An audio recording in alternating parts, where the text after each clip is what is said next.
नमस्कार, मैं रजत मिश्रा और आप देख रहे हैं DNN। हफ्ता वसूली के इस एपिसोड की शुरुआत करते हैं केंद्रीय मंत्री पीयूष गोयल जी की इस वीडियो से। What are India's startups doing today? We are focused on food delivery apps, turning unemployed youth into cheap labor so the rich can get their meals without moving out of their house. And against that, what does a Chinese startup do? Work on developing electric mobility, battery technologies. Goyal जी ने तो अपने ही entrepreneurs की class लगा दी। ऐसे में भारतीय entrepreneurs Goyal जी को बस यही बोलना चाहते होंगे, अरे आपको दिक्कत क्या है हमसे? कम से कम हम कोशिश तो कर रहे हैं ना। खैर, हम एक कंट्रोवर्सी से चलते हैं दूसरे कंट्रोवर्सी की तरफ। उत्तराखंड के पूर्व मुख्यमंत्री और कांग्रेस के वरिष्ठ नेता श्री हरीश रावत जी ने जोश जोश में देवभूमि की जनता को जिहाद करने के लिए उकसा दिया। कभी मदरसे अवैध हो जाते हैं, कभी मजारें अवैध हो जाती हैं। अब तो उत्तराखंड वालों को जिहाद स्टार्ट करना पड़ेगा। भाई साहब, कुछ ज्यादा नहीं हो गया ये? मतलब कुछ भी। कांग्रेस पार्टी यही नहीं रुकी, उनकी प्रवक्ता गरिमा दसोनी इसे डिफेंड करने के लिए मैदान में आ गई। उन्होंने बताया कि जिहाद तो क्रांति का प्रतीक है। जिहाद एक पॉजिटिव शब्द है। जिहाद का अगर हम अनुवाद करें तो वो है रेवोल्यूशन, वो है चेंज और अच्छे के लिए। तो सोशल मीडिया पर एक दूसरी वीडियो वायरल होने लगी, जहां पर जाकिर नायक बता रहे हैं कि जिहाद का मतलब क्या है। और जब आप कुरान मजीद खोलेंगे और देखेंगे सूरह तौबा सूरा नंबर 9 आयत नंबर 5, उसमें बराबर यही लिखा है कि जहां भी आप काफिरों को पाओ वहां उनका कत्ल करो। जिहाद एक पॉजिटिव शब्द है। जिहाद का अगर हम अनुवाद करें तो वो है रेवोल्यूशन, वो है चेंज। अब पब्लिक कंफ्यूज है कि जिहाद पर किसकी बात सच्ची है। खैर, इनको अपना जिहाद करने देते हैं। अबे साले, मतलब कि रिवॉल्यूशन। हम बढ़ते हैं अगली खबर की तरफ।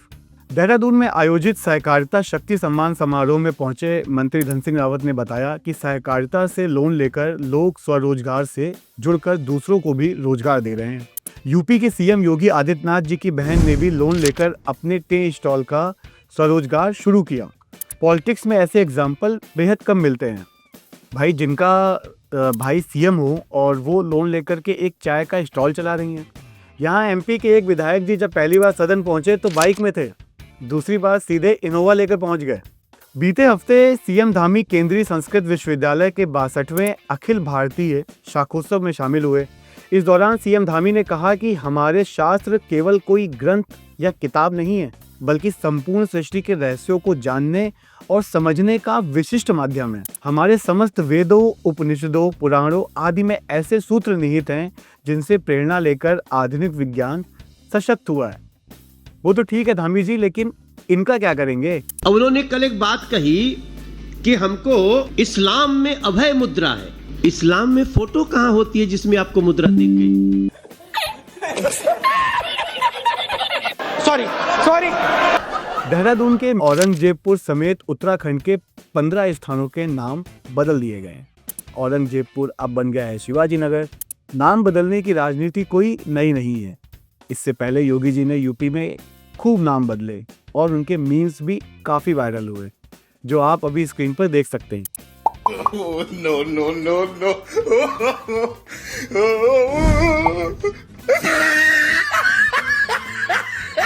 अब मीमर्स को बस योगी जी की जगह धामी जी की टेम्पलेट्स नहीं बनानी पड़ेगी। खैर, नाम बदलने में कोई समस्या नहीं है, बस नाम के साथ साथ इलाके की तस्वीर और तकदीर भी बदलनी चाहिए, जैसे कि इलाहाबाद की बदली है। और अब बदलने का समय आ गया है हम लोगों का। हम अब उत्तराखंड से बदलकर पहुंचेंगे हिमाचल में। हिमाचल में आजकल खबरें कम और कॉमेडी ज़्यादा चल रही हैं। सुक्खू सरकार में ठगों के हौसले इतने बुलंद हो गए हैं कि उन्होंने मंत्री श्री विक्रमादित्य सिंह के साथ ही ठगी करने की कोशिश कर ली। हिमाचल के लोक निर्माण मंत्री विक्रमादित्य सिंह के खाते से 7,85,000 रुपए निकालने की कोशिश की गई। ठग ने खुद को सचिवालय का कर्मचारी बताया और यूको बैंक में आरटीजीएस करने की कोशिश करी। मतलब अब ठगों से ही ठगी की कोशिश है। एचपी पावर के चीफ इंजीनियर विमल नेगी की हत्या के मामले में राजनीति काफी ज्यादा गर्मा गई है। उनकी पत्नी ने न्याय की गुहार लगाते हुए कैंडल मार्च निकाला। और आरोप लगाया कि 3 सरकारी अफसर हरिकेश मीणा, देशराज और शिवम प्रताप सिंह उन्हें और उनके परिवार को प्रताड़ित कर रहे हैं। तो वहीं हरिकेश मीणा को शिमला हाई कोर्ट ने अग्रिम जमानत भी दे दी है, लेकिन मंत्री जगत सिंह नेगी दावा कर रहे हैं कि उनकी सरकार इस केस की हाई लेवल जांच करवा रही है। लेकिन एक सेकंड, ये कैसी जांच हो रही है? आरोपी को आराम से जमानत मिल रही है। ऐसे में हिमाचल की जनता उनको यही कह रही होगी, क्या कर रहे हैं यार तू? तो मजाक है क्या? हिमाचल के आर्थिक संकट के बारे में तो हर किसी को पता है, लेकिन शायद हिमाचल की सरकार इससे बेखबर है। जहां एक तरफ हिमाचल पर कुल कर्ज 1 लाख करोड़ के पार पहुंच गया है, तो वहीं दूसरी तरफ सरकार ने मुख्यमंत्री, मंत्री, विधानसभा अध्यक्ष और विधायकों के वेतन में 18 से 27% की बढ़ोतरी का प्रस्ताव पास किया है। यानी कि घर में नहीं है दाने और अम्मा चली भुनाने। मैंने कहा ना आपसे कि हिमाचल में प्रशासन नहीं, कॉमेडी चल रही है। ओ भाई, मारो मुझे, मारो मुझे, मारो।